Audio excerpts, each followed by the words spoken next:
Bonjour Gabriel Richard, enchanté. Salut Christian. Nous sommes aujourd'hui à Célé, près de Bessé-sur-Bray, et je suis en compagnie de Gabriel Richard. Gabriel Richard est un artiste à multiples facettes, mais aujourd'hui, nous allons découvrir avec lui quelque chose de peu commun, qui est la gravure sur cuivre. Gabriel, nous sommes dans votre atelier, à votre table de travail, et vous êtes donc graveur sur cuivre au burin. Tout à fait. Qui porte un autre nom, la taille douce. Exact. La gravure en taille douce. Tout a un début. On commence d'abord par faire des dessins. Il faut avoir l'idée déjà au départ de ce qu'on veut faire. Hein. Et ensuite, on fait des croquis, en l'occurrence des dessins que je fais au fusain. À partir de là, on choisit sa lumière. Moi, je travaille en volume. Et quand on a trouvé son sujet, parce qu'il ne faut pas oublier qu'on va graver la planche de cuivre à l'envers, donc on va inverser les formes, le sujet. Donc, pour la reproduire après à la bonne dimension, au format choisi sur la planche de cuivre, qui en général est plus petite que le dessin. On va faire une mise au carreau, hein, qui est une technique très ancienne, très classique. Et à partir de là, je calque le contour des formes principales de mon sujet, et ensuite, on commence à graver. Alors, vous allez graver, finalement, vous allez creuser, faire un sillon sur le cuivre, voilà, hein, en creux. Voilà. Et lorsque l'on fera le tirage, c'est cette partie creuse finalement qui va servir à faire l'impression. Tout à fait, c'est ce qu'on appelle la gravure taille douce en creux. Démonstration. Voilà l'outil avec lequel va travailler Gabriel, ce que l'on appelle le burin. C'est ça, exact. Alors, à l'œuvre. On y va, on y va. Alors voici une planche de cuivre que j'ai récupérée. Et pour vous montrer la technique du burin qui est très simple, qui est apparentée à la taille directe, en sculpture, hein, on fait un petit copeau, donc voilà. Hein, alors là, c'est la chose la plus simple, vous voyez, on avance gentiment. Vous avez, c'est comme une petite charrue en fait. Hein, on fait un sillon plus ou moins profond, et si on veut le faire beaucoup plus profond, on va repasser dans la taille une autre fois avec le même outil. Hein. Vous voyez un beau copeau ici qui vient. Alors si on veut faire, voilà, on le chasse, on va jouer sur la profondeur, sur les tailles qu'on va faire, plus ou moins serrées, hein, plus ou moins fines, à ce qui va vous donner des noirs ou des gris d'une certaine valeur. Alors là, on peut les faire parallèles, hein, si vous voulez, comme ça, voyez-vous. Mais on en fait plusieurs rangées, évidemment. Hein. Alors ça, évidemment, ces tailles-là sur la planche de cuivre ne sont pas faites au papier calque. Hein. On ne les trace pas, c'est fait directement. La dimension du cuivre va impliquer le temps nécessaire à la réalisation de l'œuvre. Pour obtenir des effets au moment de la gravure, des effets moirés, vous allez reprendre certains plans de façon à donner ce grain, on va dire, sur la gravure. Tout à fait, ce genre de trame qui fait penser un peu au tissu, hein, l'effet de moiré. Et il y a toute une variété infinie de manières de croiser les tailles. Et donc l'effet de moiré, vous croisez selon un angle que vous choisissez, et vous arrivez à créer cet effet de moiré dans l'autre sens, vous voyez. Qu'on vient finalement entrecroiser. Et chaque fois que vous tombez sur le sillon précédent, vous avez une accroche. Voilà, ça chasse un petit peu, il faut faire attention. C'est pour ça qu'il faut bien mettre ses doigts, écarter sa main, parce qu'on pourrait se blesser éventuellement. Hein. Cet effet de moiré, j'ai beaucoup aimé ça, et je m'en sers, ça fait comme une vibration, ça me fait penser à la musique, au vibrato. Selon l'angle, où vous avez une variété infinie d'effets que vous pouvez donner, vous pourrez voir sur mon site, toutes mes gravures, c'est très varié, hein, c'est selon l'effet qu'on veut donner, évidemment. Je ne vais étonner personne en disant que les artistes ne font pas toujours des traits droits. Alors oui, effectivement, on fait aussi beaucoup de courbes. Alors normalement, on a un petit coussin spécial en cuir. Ceux qui font ça énormément, qui travaillent que ça. Moi, je tourne légèrement la planche, comme c'est un petit format, vous voyez. Et là, on fait des courbes en tournant un peu la planche. Voilà, c'est pas l'artiste, la main qui bouge vraiment. Une question, Gabriel. Oui. La forme de l'outil est toujours la même ?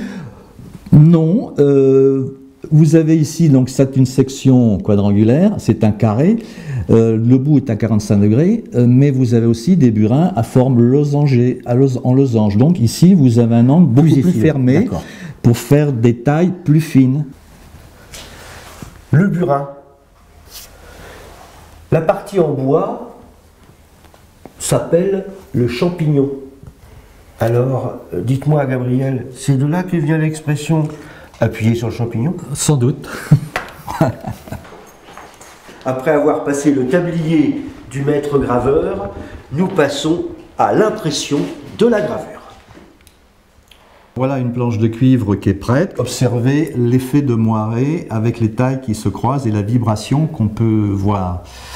À partir de là, on va mettre de l'encre là-dessus avec ce tampon. Voici de l'encre qui est noire, qui est assez compacte. On va commencer à remplir les tailles partout, les creux, couvrir toute la planche entièrement. Pour faire un tirage, il faut ce genre de gravure. Pour moi, il me faut pas loin d'une demi-heure, 20 minutes. Et une plaque de 5 dimensions pour la graver, un ordre d'idée du temps. Il faut environ minimum 1 mois et demi, 2 mois. Il y en a certaines, j'ai travaillé plus. C'est toute une opération. On est imprimeur finalement. La gravure Sauban ne peut pas obtenir ce qu'elle obtient avec un burin. C'est né aussi tout ça avec l'invention le papier et puis Gutenberg, l'imprimerie, les premières presses, parce qu'il faut des pressions fortes là-dessus. Oui. Je vais prendre ma planche de cuivre que je viens d'ancrer. Ensuite, je vais la poser sur le réchaud qui est là pour la ramollir, pour la chauffer légèrement et pour ramollir un peu lent, que ça s'essuie beaucoup mieux. Et tout simplement, voilà. Donc on va attendre quelques minutes.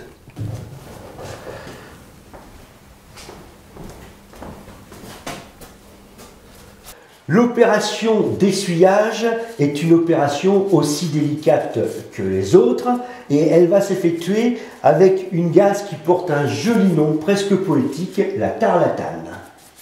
Voilà, vous voyez, ça commence à venir. Là maintenant, je vais prendre un morceau de papier.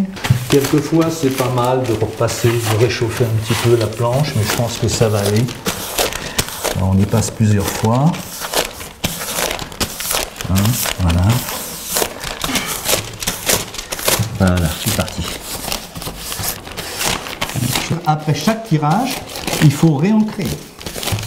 Alors, vous essuyez les bords correctement, de façon à ne pas laisser de traces sur le papier. Effectivement, au moment du tirage. Sur le pourtour de la gravure, de la planche, il faut bien essuyer, que ça fasse un tirage qui est bien propre tout autour, qu'on n'ait pas une bande noire, par exemple.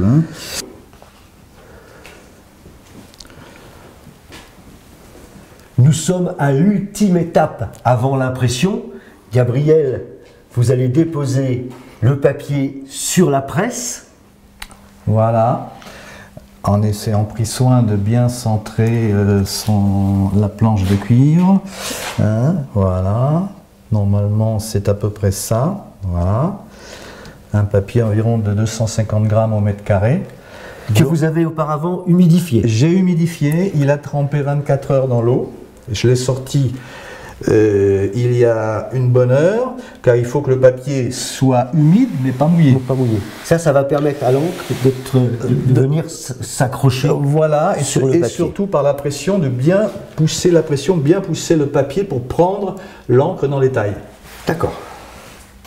Voilà. Et là, alors ensuite, on va s'occuper de régler de la pression. La pression, ici, vous avez, c'est comme un laminoir, vous avez 2 rouleaux et une table qui passe entre les deux. Avec et on va venir évidemment presser. Voilà, c'est une pression forte. Voilà, sur une ligne. Vous voyez. Alors donc à partir de là, maintenant, on va se déplacer. Je vais tourner le volant. C'est parti. Voilà. Vous voyez. C'est assez physique justement parce que c'est une presse qui n'est pas démultipliée. Vous voyez.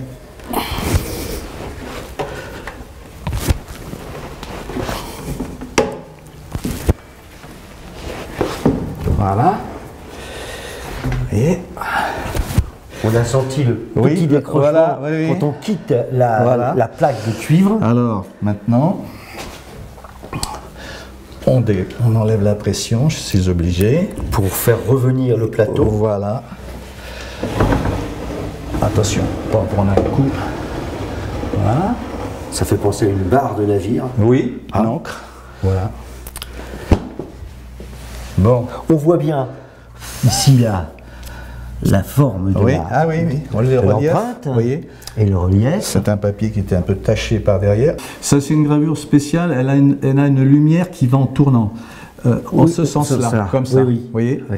une forme qui se gonfle, prétentieuse, comme un ballon, et puis une autre qui se rentre. Bon, voilà, j'ai appelé les comédiens. Juste une précision. Pour une vraie gravure, vous avez ici la preuve d'une vraie gravure, c'est l'empreinte qu'il y a tout autour de la gravure.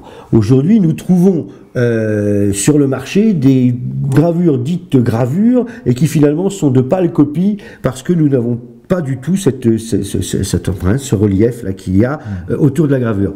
De plus, on peut vérifier en passant le doigt légèrement sur la gravure, sentir des petites aspérités que l'on ne sentira pas sur un tirage en grande production. Cette démonstration, Gabriel, de gravure au burin et du tirage est remarquable et passionnante. L'œuvre d'un artiste n'est jamais aboutie.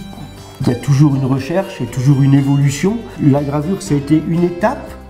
Pour moi, c'est une étape. Avec le recul, c'est ce que je me suis aperçu. Maintenant, je m'occupe surtout je continue la sculpture et la peinture. Voilà, c'est un moment de ma vie. Peut-être que je ferai une autre gravure ou deux, je ne sais pas, mais j'en ai pas l'impression. Nous aurons l'occasion de nous revoir, Gabriel, pour vos autres œuvres. Merci, Gabriel, de nous avoir accueillis ce matin. Je souhaite revenir bientôt pour une autre vidéo sur vos sculptures et vos maquettes. À très bientôt. Je vous remercie infiniment. Au revoir. Au revoir.